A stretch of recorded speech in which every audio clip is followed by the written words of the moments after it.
Welcome back once again. In today's video, we are trying to explain how to arrive at our facings.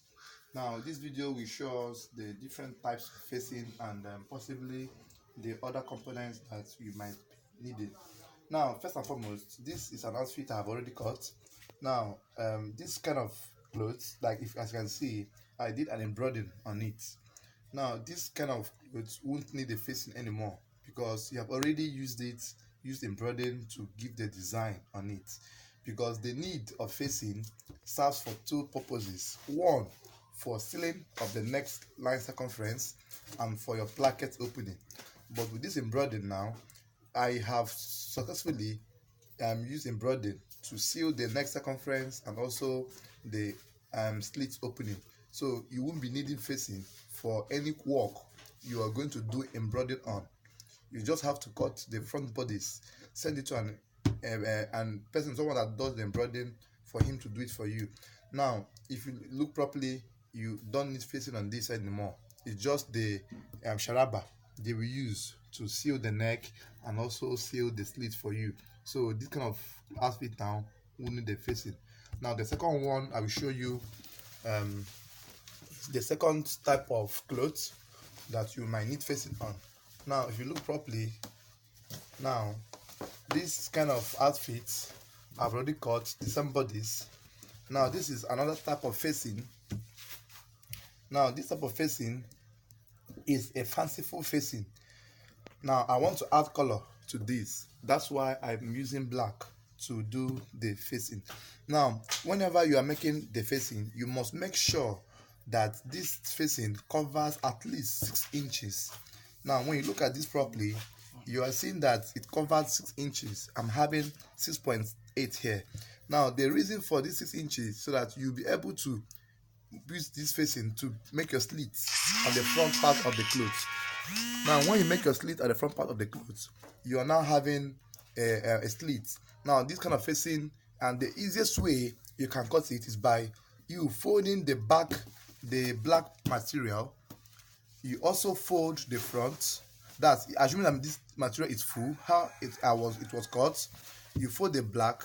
Now you place your material in the same shape. Now you make whatever shape you want.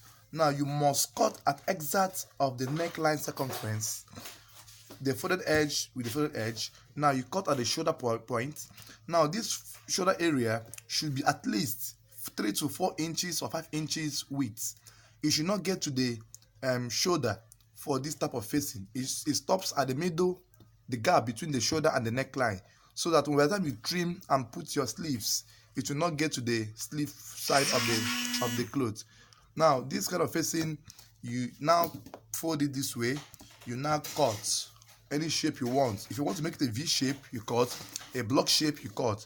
I chose to make it a circular shape in this form. Now this is for the front part of the facing. Now for the back part of the facing, in some process I was trying to explain in the class that you have to fold your material. When you fold, assuming that this material is being folded now, you take the back part of the clothes, you place on top of it. Now when you place, now you are going to cut exact of the neckline and the shoulder area. Now the facing should not get to the tip of the armhole here. It should be in between the shoulder point and armhole. So, and you also have to add your folding allowance. The back facing should not get to the armhole area. It should stop somewhere above it, at least 3 or 4 inches or 3 inches before the armhole curve. So the back facing is in this form.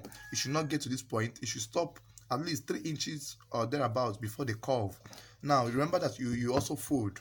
You fold like 1 inch or thereabouts. So the cutting is the same process. You cut with the neckline and the shoulder, get to this point, you raise it up. If you now choose to make it a straight line, you cut it straight. If you want to make it a V, you give a V cut here. So this is how the front and the back facing is being cut. Now another type of facing we are going to see is the long facing of the front. Now this type of facing is usually done when you don't want to have a pocket on your outfit. Now this facing I'm going to show you now is coming from a particular style that you don't need to have a pocket in the front. Now, as you can see, it's a bit longer than the others. Now, this is how it's being cut. The same process that's being cut. You also fold the material, place this material. Now, I told you that your facings should be at least 6 inches long and at least 13 inches maximum length. Now, when you have this type of facing, sometimes it surpasses the 13 inches.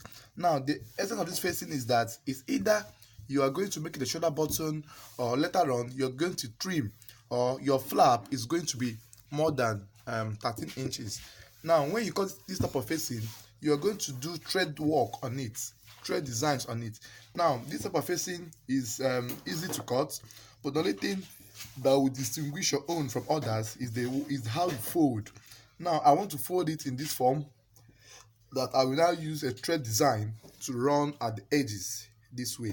Now, this type of facing, you are going to be the one to determine the length you want, but in normal circumstances, your facing should be minimum of 6 inches length and maximum of 13 inches length as well. So this is for the front part of the clothes, and for the back part as well, it's the same process of cutting.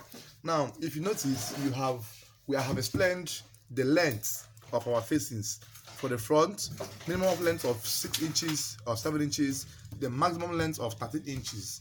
Now you use the front bodies to place and record of the facing. Thank you for watching.